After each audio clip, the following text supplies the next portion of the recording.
सुन लो, अगर इससे कुछ भी हो गया ना तो सीधा तुम्हें जेल भेज दिया जाएगा। अगर मेरे मालिक को कुछ भी हो गया ना तो मैं तुम्हें छोड़ूंगा नहीं।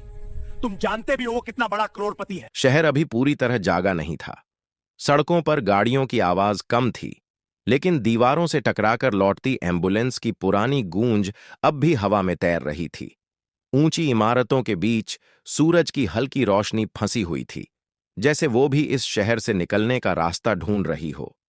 फुटपाथ के किनारे एक लड़का झुका हुआ था, कंधे पर फटा हुआ बोरा, हाथ में जंग लगी छड़ी, पैरों में चप्पल इतनी घिसी हुई कि तलवे दिखने लगे थे। नाम था उसका आदित्य, लेकिन शहर उसे इस नाम से नहीं जानता था। लोग कहते थे, अरे वही कूड़ा बिनने वाला। हर सुबह ठीक 4 बजे वह उठता, मां के पुराने दुपट्टे से सिला बोरा उठाता और बिना किसी आवाज के गली में निकल जाता। कभी होटल के पीछे, कभी मॉल के डस्टबिन में, कभी अस्पताल के बाहर फेंकी गई बोतलों के ढेर में। जहां से कुछ मिल जाए वहीं उसकी कमाई थी और वहीं उसकी पढ़ाई का सहारा। लोगों को नहीं पता था कि वही लड़का जो सुबह कूड़ा बिनता है, दोपहर में उसी शहर के मेडिकल कॉलेज में बैठकर किताबें पढ़ता है। उसे देखकर लोग हंसते थे। कोई कहता, डॉक्टर बनेगा ये।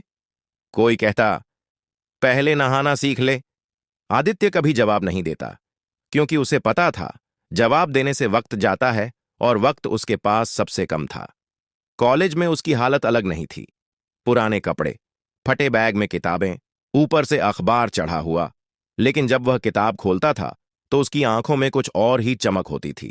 उसे दिल पसंद था, धड़कनें, नसें, खून का बहाव। वो अक्सर खुद से कहता, अगर दिल चल रहा है तो इंसान सब झेल सकता है।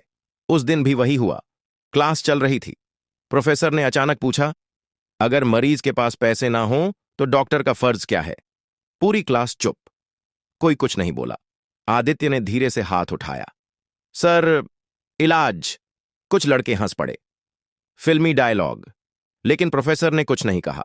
बस एक पल के लिए आदित्य को देखा और फिर बोर्ड की तरफ मुड़ गए। दोपहर होते होते आदित्य कॉलेज से निकला। जेब में बस उतने पैसे थे कि शाम का खाना मिल जाए। वह सीधे अस्पताल की तरफ बढ़ा, वही बड़ा प्राइवेट अस्पताल जहां एसी की ठंडक बाहर तक आती थी और अंदर इलाज की कीमत सुनकर लोगों की सांस अटक जाती थी। वह रोज वहां जाता था, कभी पानी पीने, कभी कूड़ा उठाने, कभी बस खड़ा होकर देखने। उसी दिन अचानक अस्पताल के गेट पर हलचल मच गई। हटो, हटो, रास्ता दो। स्ट्रेचर दौड़ते हुए अंदर ले जाया गया। उस पर पड़ा आदमी होश में नहीं था।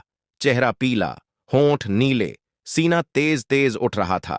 आदित्य की नजर वहीं अटक गई। उसने एक ही नजर में समझ लिया, कुछ बहुत गलत है। डॉक्टर भाग रहे थे, नर्स चिल्ला रही थी, बीपी गिर रहा है, पल्स नहीं मिल रही। आदित्य के माथे पर पसीना आ गया। उसे किताबों का एक पन्ना याद आ गया। वही लक्षण, वही हालत। उसका दिल जोर से धड़कने लगा। वह आगे बढ़ा, लेकिन गेट पर खड़े गार्ड ने रोक दिया। ए, कहां जा रहा है? मुझे अंदर जाना है। आदित्य की आवाज धीमी थी, लेकिन कांप नहीं रही थी। गार्ड ने उसे ऊपर से नीचे देखा। दिमाग खराब है क्या? हट यहां से। आदित्य ने फिर कहा, अंदर जो मरीज है वो गलत तरीके से ट्रीट हो रहा है। गार्ड हंस पड़ा। तू डॉक्टर है क्या? आदित्य ने एक पल सोचा, फिर बोला, नहीं, लेकिन बन रहा हूं। लोग हंसने लगे। कोई बोला, कूड़ा बिनने वाला डॉक्टर बनेगा? आदित्य पीछे हट गया, लेकिन उसके कदम रुके नहीं। उसके दिमाग में सिर्फ एक बात घूम रही थी, अगर अभी कुछ नहीं किया तो अंदर एक आदमी मर जाएगा। और यही वो पल था जहां से उसकी जिंदगी 2 हिस्सों में बंटने वाली थी। एक तरफ डर, दूसरी तरफ फर्ज। और इसी बीच अस्पताल के अंदर से एक तेज आवाज आई, पल्स और गिर रही है, जल्दी करो। आदित्य ने आंखें बंद कीं, गहरी सांस ली और फिर आगे बढ़ गया। आदित्य ने जैसे ही कदम आगे बढ़ाया, गेट पर खड़े गार्ड ने फिर हाथ अड़ा दिया। अरे कहां ना, हट यहां से। लेकिन इस बार आदित्य रुका नहीं। उसकी आंखों में अब डर नहीं था, बस एक जिद थी। वो जिद जो किसी किताब से नहीं आती, जो पेट की भूख और रातों की जाग से पैदा होती है। अगर अभी नहीं गया तो ये आदमी मर जाएगा। उसकी आवाज ऊंची नहीं थी, लेकिन उसमें ऐसा भरोसा था कि पास खड़े 2 लोग चुप हो गए। भीड़ में खुसर पुसर शुरू हो गई। कौन है ये? कूड़ा बिनने वाला है। पागल हो गया है शायद। उसी पल अंदर से एक नर्स भागती हुई आई। डॉक्टर साहब, बीपी क्रैश कर रहा है, कुछ समझ नहीं आ रहा। आदित्य का दिल जोर से धड़का। उसने बिना सोचे कहा, उन्हें गलत दवा दी जा रही है। सबकी नजरें उस पर टिक गईं। नर्स ठिठक गई। तुम्हें कैसे पता? आदित्य ने गहरी सांस ली। लक्षण वही हैं, और अगर अभी इंटरवेंशन नहीं हुआ तो दिल जवाब दे देगा। इतने में एक सीनियर डॉक्टर बाहर आए। सफेद बाल, भारी आवाज और चेहरे पर घबराहट। क्या हो रहा है यहां? गार्ड ने जल्दी से कहा। सर, ये लड़का अंदर घुसना चाहता है, खुद को डॉक्टर बता रहा है। डॉक्टर ने आदित्य को ऊपर से नीचे देखा। फटे कपड़े, गंदे हाथ, आंखों में थकान। तुम डॉक्टर नहीं हो। आवाज सख्त थी। आदित्य ने सिर हिलाया। नहीं सर, अभी नहीं। तो फिर यहां क्या कर रहे हो? आदित्य ने सीधा जवाब दिया। क्योंकि अंदर जो हो रहा है वो गलत है। कमरे में सन्नाटा छा गया। डॉक्टर ने तीखी नजर से देखा। तुम्हें पता है तुम क्या बोल रहे हो? हां सर।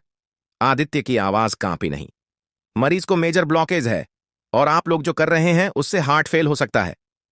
कुछ डॉक्टर हंस पड़े। ये बच्चा हमें सिखाएगा। लेकिन उसी पल अंदर से आवाज आई, सर, पल्स और गिर गई है। सीनियर डॉक्टर की पेशानी पर पसीना आ गया। उन्होंने एक पल सोचा, फिर आदित्य की तरफ देखा। नाम क्या है तुम्हारा? आदित्य। और तुम क्या करोगे अंदर जाकर? आदित्य ने निगलते हुए कहा, जो पढ़ा है वही। अगर कुछ गलत हुआ, आदित्य ने बिना रुके कहा, तो जिम्मेदारी मेरी होगी। कुछ सेकंड तक सब खामोश रहे। फिर डॉक्टर ने गहरी सांस ली। ठीक है, 5 मिनट, एक गलती और तुम बाहर। आदित्य को यकीन नहीं हुआ, लेकिन समय सोचने का नहीं था। उसने बोरा एक तरफ रखा, हाथ धोए, दस्ताने पहने। ऑपरेशन थिएटर का दरवाजा खुला। तेज रोशनी, मशीनों की बीप, पसीने की गंध, डर से भरे चेहरे। स्ट्रेचर पर पड़ा आदमी हिल नहीं रहा था। मॉनिटर पर लाइनें कांप रही थीं। आदित्य ने स्क्रीन देखी, फिर मरीज की छाती, फिर रिपोर्ट। यही है, उसने खुद से कहा। डॉक्टर ने पूछा, अब क्या? आदित्य ने धीरे से कहा, सीधे रास्ते से गए तो दिल फट सकता है। तो पीछे से जाना होगा। कमरे में हड़कंप मच गया। ये पागलपन है। स्टूडेंट है ये मर जाएगा मरीज।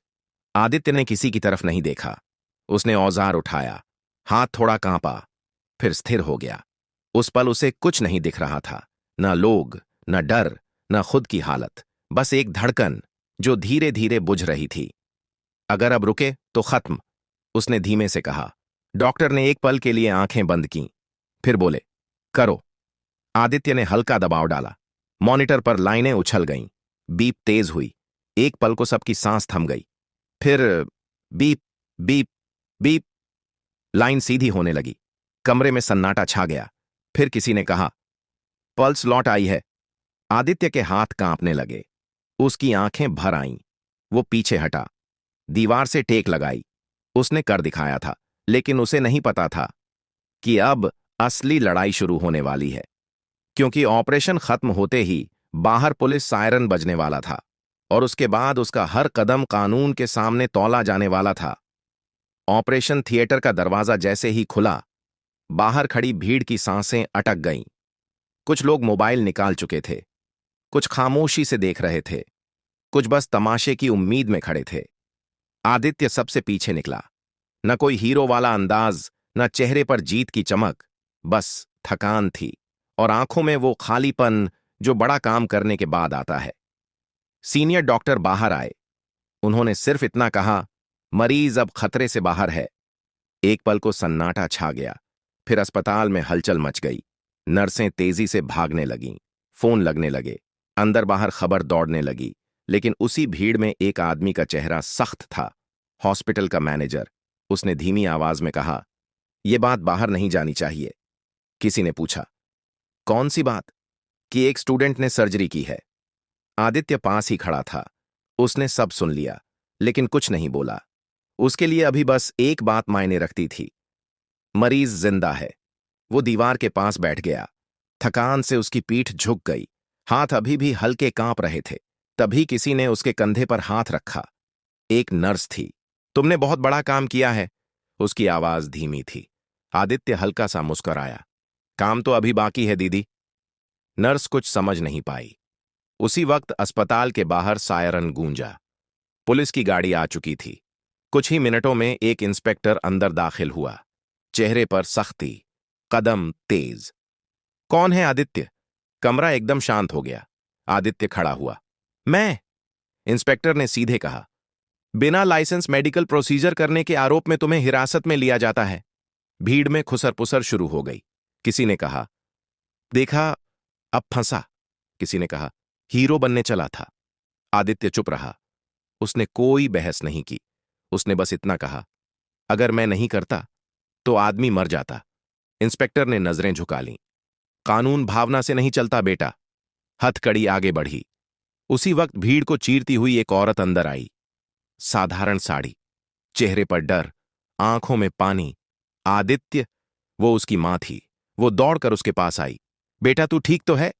आदित्य ने मुस्कुराकर कहा, मैं ठीक हूं मां। मां की नजर हथकड़ी पर गई। उसकी आंखें भर आईं। साहब, मेरा बेटा बुरा नहीं है। उसकी आवाज कांपने लगी। इसने तो जान बचाई है।